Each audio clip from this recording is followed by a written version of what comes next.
boy Heaven Hollywood back on the IE Network, and this is the Heaven Hollywood Report, and let's get to it. We're going to be discussing Dojacat, Beyonce, and Kendall Jenner and Devin Booker.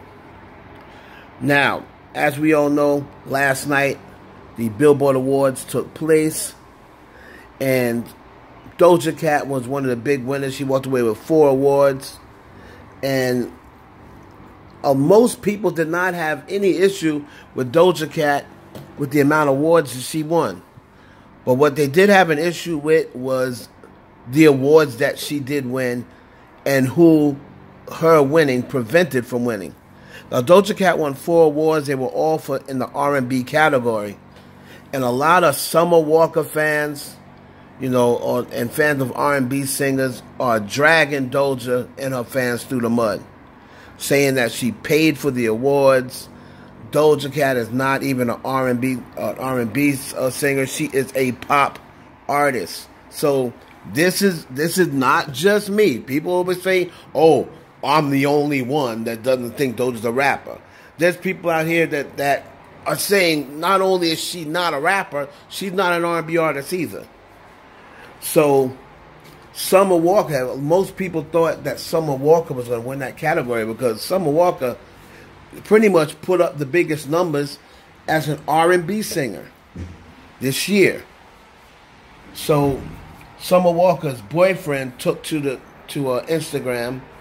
LVRD Farrow took to Instagram, and he basically was saying that it was all a setup. Then there was another person on here that was co-signing for him, and basically saying, yes, Dojacat is an amazing pop artist, but she is not an R&B artist.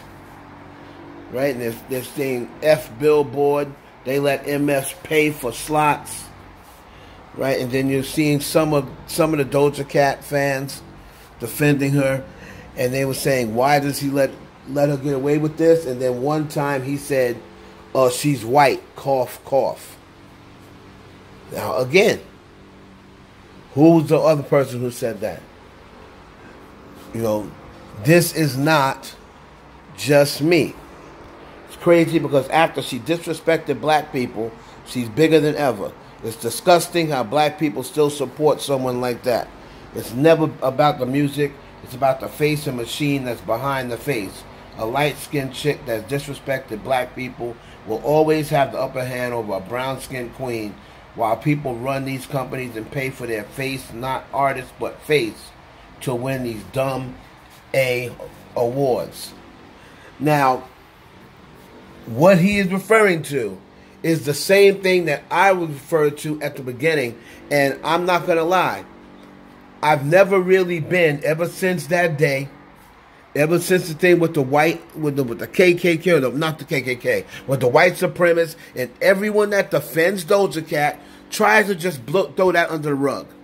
They try to act as though, oh, she wasn't in the room with racists, when everybody knows that those iChats and those incel rooms that she was in all projected racism and all projected white supremacist energy.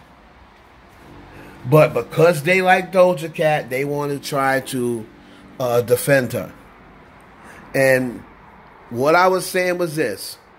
You could probably look for it once this starts getting back to Dojacat's camp and the complaints. You're going to probably look for Dojacat to go live and say, look, I can't help what category they put my music in.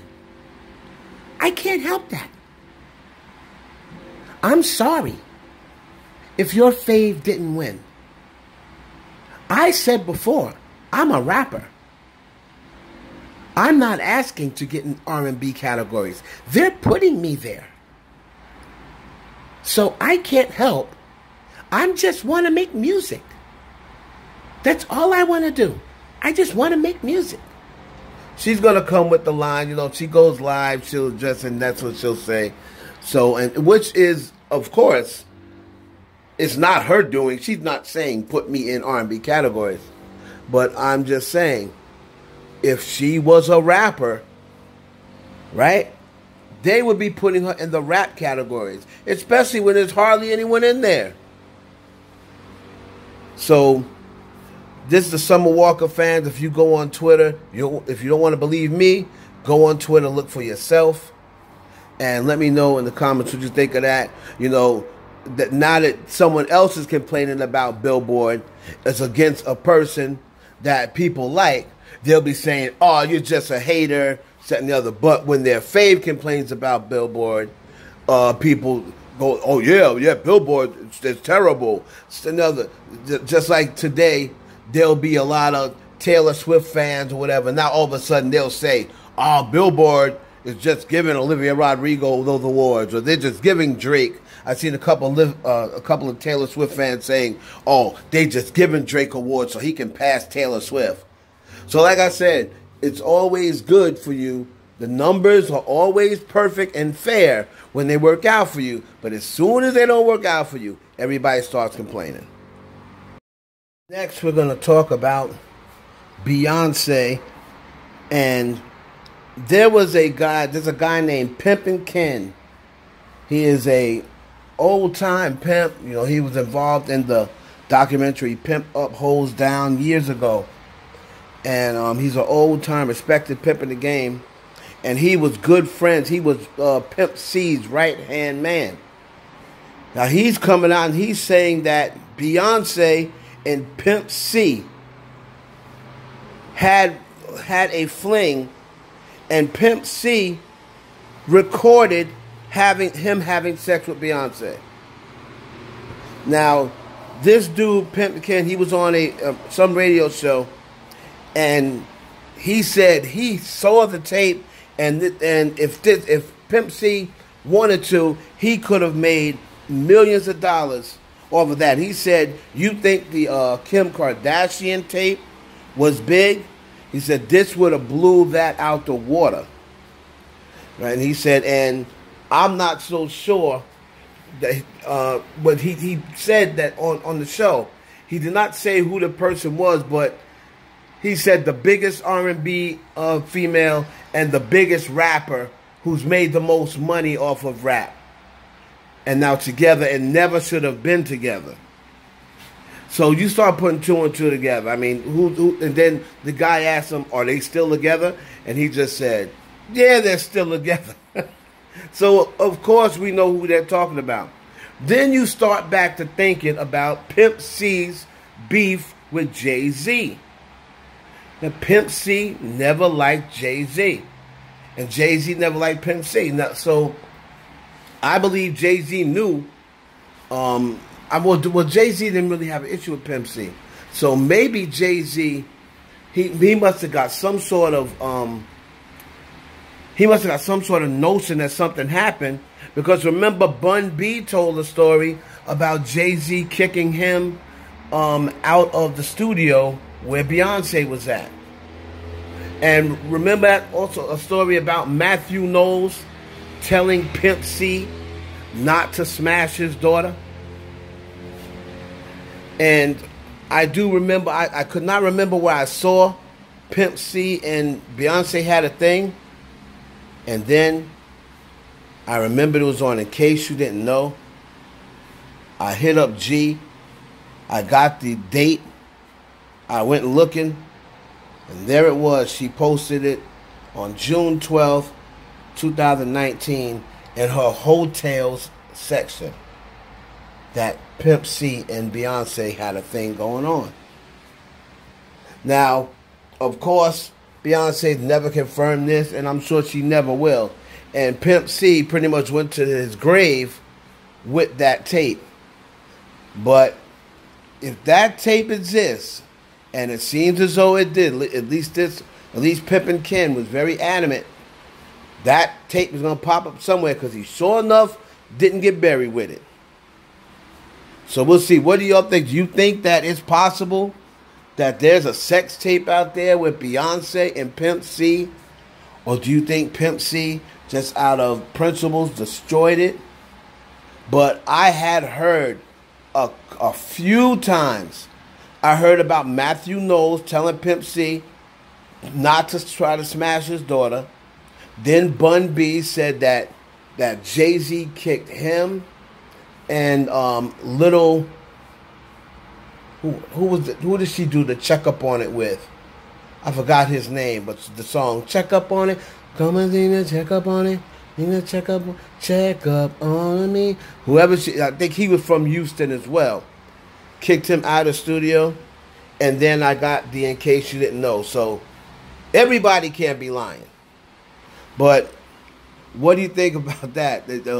And it definitely would have, if that tape ever would have came out, it definitely would have smashed every single record.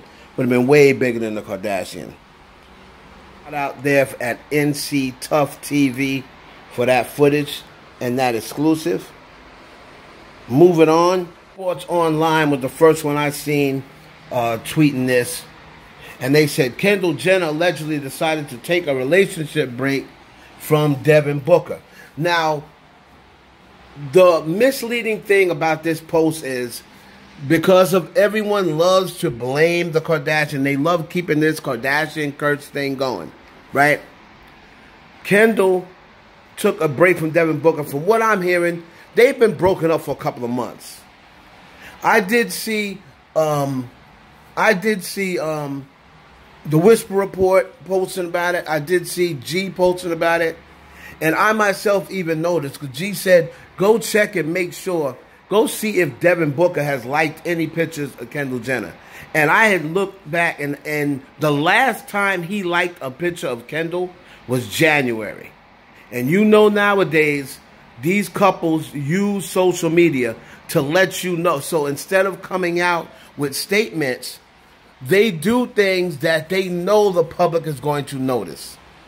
So they are still following each other, but Devin has not liked a picture or posted a picture with Kendall in months.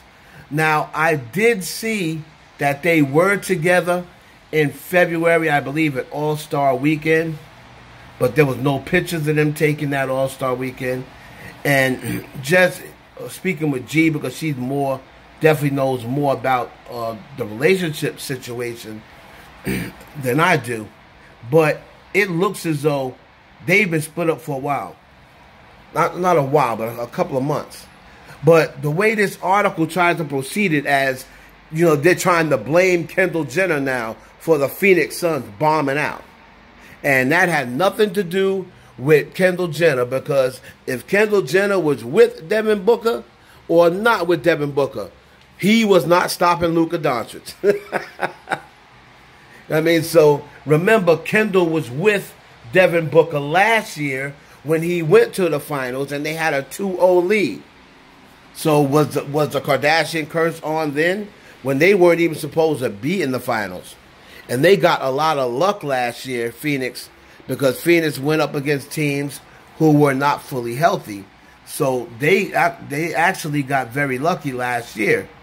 So now that they lose this year, people try to blame it on Kendall Jenner. Say, oh, see, the Kardashian curse is alive and well, which is a bunch of BS. All right, so let's look and see what happens with that. A lot of people now are starting to talk about it. And if they did decide to take a break, it was not before Game 7. You know, the only thing about this article is they try to make it seem as though, like, right before Game 7 came, she said, oh, I want a break, which is not the truth. So y'all let me know if y'all see a Kendall Jenner and Devin Booker sighting. My prediction is they're going to probably split up now. They're probably already split up. And now that the season's over, she'll probably unfollow Devin. He'll probably unfollow her. You know what I mean? So, you know, crazy. But let me know what you think about Devin Booker. I kind of hope they didn't break up. I like them as a couple. You know what I mean? I like D-Book. I mean, but, you know, we'll see, man. It's your boy Heaven Hollywood for the IE Network. Please like, comment, subscribe, and share this video with your friends.